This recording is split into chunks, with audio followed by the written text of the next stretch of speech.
ஆத்ம வணக்கம். நான் உங்கள் ஏஎல்பி ஜோதிடர் ஸ்ரீனிவாசன் வருஷநாடு. அட்சய லக்ன பத்தி ஜோதிட முறையில் ஒரு ஜாதக ஆய்வு. இந்த வாய்ப்பு அளித்த எனது குருநாதர் திரு பொதுவுடைமூர்த்தி ஐயா அவர்களுக்கும் அனைத்து ஆசிரியர்களுக்கும் கோடான கோடி நன்றிகள் கூறி இந்த ஜாதக ஆய்வை பார்ப்போம். இது பார்த்திங்கன்னா ஒரு ஆணோட ஜாதகம். இந்த ஜாதகரோட கேள்வி என்னென்னா, திருமணம் எப்போது அப்படின்றது கேள்வி. இரண்டாவது கேள்வி, ஒரு வீடு கட்டியிருக்காங்க. அந்த வீடு எங்களால் போய் அங்கே குடியேறவே முடியலை, குறையாவே நிற்கிது, எங்களால் அதை கம்ப்ளீட் பண்ணவே முடியலை அப்படின்றது அவங்களோட கேள்வி. சரிங்களா? சரி, அது எப்படி அப்படின்னு சொல்லி ஆய்வு பார்க்கலாம். இந்த ஜாதகரோட வயதுன்னு பார்த்திங்கன்னா இப்போ 30 வயது ஆகுது. அவங்களோட ஜென்ம லக்னம் அப்படின்னா விருச்சிக லக்னம். தற்போது போயிட்டுக்கூடிய அட்சய லக்னமானது பார்த்திங்கன்னா கும்ப லக்னம், பூரட்டாதி 2ஆம் பாதம். லக்னாதிபதி யாருன்னு பார்த்திங்கன்னா சனி பகவான். அவர் லக்னத்திலே இருக்கார், நல்லா தான் இருக்கார். நட்சத்திரம்னு பார்த்தீங்கன்னா புரட்டாதி 2. குரு பகவான் எங்கே இருக்காங்கன்னா ஏஎல்பிக்கு 9ஆம் இடத்துல. நல்லா தான் இருக்குது, ஜாதகர் நல்லா இருக்கார். என்ன ஒரே ஒன்று, இந்த 12ஆம் அதிபதி சனி பகவானாக வர்றதுனால இந்த விரயம் இந்த காலகட்டத்தில் இந்த ஜாதகருக்கு ஏற்படும் அப்படின்னு நம்ம இதை சொல்ல முடியும். சரிங்களா? சரி, இவங்க திருமணம் அப்படின்னு சொன்னோன்னா நம்ம 7ஆம் இடத்தை பார்த்துருவோம். 7ஆம் இடம், இந்த ஜாதகருக்கு 7ஆம் இடம், வரக்கூடிய மனைவின்றது 7ஆம் இடம். 7ஆம் இடத்தோட அதிபதி யாருன்னு பார்த்தீங்கன்னா சூரிய பகவான். அவர் இந்த ஜாதகருக்கு, அதாவது இந்த 7ஆம் இடத்திற்கு 11ஆம் இடம், இந்த 7க்கு 11லையும் இந்த ஜாதகருக்கு 5லையும் இருப்பது. சரிங்களா? 7ன்னு சம்மந்தப்பட்டுட்டாலே உங்களுக்கு 2ஆம் தார யோகம் அப்படின்னு நம்ம எடுத்துக்கலாம். அதாவது திருமணம் நிச்சயிக்கப்பட்டு நின்ன பொண்ணோ, அல்லது திருமணம் தடைப்பட்ட பொண்ணோ, அல்லது திருமணம் விவாகரத்தான பெண்ணோ, அது மாதிரி வரன்கள் இந்த காலகட்டத்தில் அமைச்சிக்கிறது இவங்களுக்கு ஒரு சாதகமான பலனை கொடுக்குமானா கொடுக்கும்.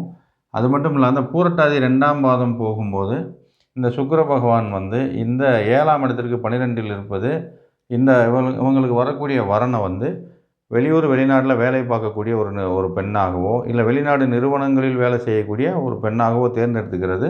அதாவது இந்த பூரட்டாதி 2 வரைக்கும் நான் சொல்கிறேன். பூரட்டாதி 2க்குள்ளே திருமணத்திற்கான வாய்ப்பு இருந்துச்சுன்னா நீங்கள் இப்படிப்பட்ட வரனை அமைச்சுக்கிட்டிங்கன்னா உங்களுக்கு திருமணம் மிக எளிதாக நடக்கும். ஏன்னா பூரட்டாதி 2ன்றது குரு பகவான் D9 பார்த்திங்கன்னா இந்த ஏஎல்பிக்கு 4ஆம் இடத்துல தான் போகும். நிகழ்காலத்தில் தான் திருமணம் ஆகுமானா கண்டிப்பாக திடீர் திருமணமாக நடக்கிறதுக்கான வாய்ப்புகள் இருக்குது அப்படின்றத நம்ம சொல்லிட்டோம். சரிங்களா? சரி, இந்த பூரட்டாதி 2 போய் பூரட்டாதி 3 வர்ற காலங்கள் அப்படின்னா இந்த சூரிய பகவான் இந்த 7ஆம் இடத்திற்கு 11ல் இருப்பது நிச்சயமாக 2ஆம் தார பெண்ணை மனம் முடிக்கக்கூடிய ஒரு வாய்ப்பு தான் பிரகாசமாக இருக்குது. இல்லை இவங்க காதலிக்கிற பெண்ணவும் திருமணம் பண்ணலாம். இவங்க மனசுக்கு பிடிச்சி காதலித்த பெண்ணாகவும். ஏன்னா இவங்களுக்கு இது 5ஆம் இடத்துல சூரிய பகவான், இந்த 7ஆம் இடத்தோட அதிபதி சூரிய பகவான் ஏஎல்பிக்கு 5ல் இருப்பது ஒரு காதல் திருமணமாக செய்கிறதுக்கான வாய்ப்புகள் கூட வர்றதுக்கான வாய்ப்புகள் இருக்குது அப்படின்னு சொல்லிட்டோம். சரி, இதுக்கடுத்து நம்ம வீடை பற்றி பார்ப்போம். வீடு அப்படின்னா 4ஆம் இடம். 4ஆம் இடத்தோட அதிபதி யாருன்னு பார்த்தீங்கன்னா சுக்கிர பகவான். அவர் எங்கே இருக்காங்கன்னா இந்த 4ஆம் இடத்திற்கு 3ஆம் இடத்துல, இந்த ஜாதகருக்கு 6ஆம் இடத்துல. வீடு நல்லா இருக்குது, ஆனால் இந்த ஜாதகருக்கு அது ஒரு பிரச்சனையாக இருக்குது அப்படின்ற மாதிரி தெரியும். ஏன்னா இவங்களோட கேள்வி பார்த்திங்கன்னா வீடு நாங்கள் எங்களால் கட்டிட்டு கம்ப்ளீட் பண்ண முடியலை, எங்களால் குடி போக முடியலை அப்படின்றது அவங்களோட கேள்வி. அவங்க கேட்டதும் நம்ம கேட்டது கிட்டத்தட்ட 3 வருடங்களுக்கு மேலாக இந்த பிரச்சனை இருக்குது, அவங்களுக்கு வீடு சார்ந்த பிரச்சனை இருக்குது அப்படின்னு கேட்கும்போது அவங்க ஆமான்னு சொன்னாங்க.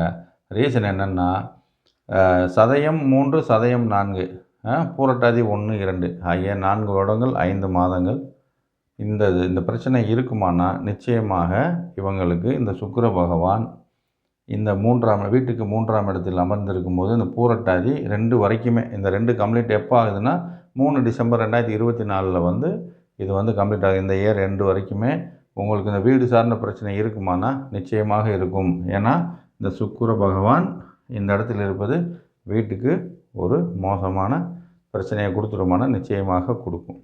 சரிங்களா?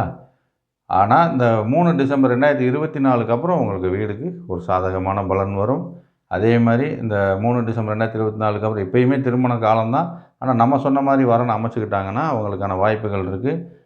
அதே மாதிரி இந்த 3 டிசம்பர் 2024க்கு அப்புறம் திருமணம் வைக்கிறதாக இருந்தால் நான் சொன்னோம் இல்லையா, அதான் 2ஆம் தார யோகம். இல்லைன்னா மனசுக்கு காதலிக்கிற பொண்ணை இவங்க திருமணம் செஞ்சக்கூடிய வாய்ப்புகள் இருக்குது. நல்லா இருக்கான்னா நல்லா இருக்குது. ஏன்னா இப்போ வயது 30 ஆகிடுச்சு.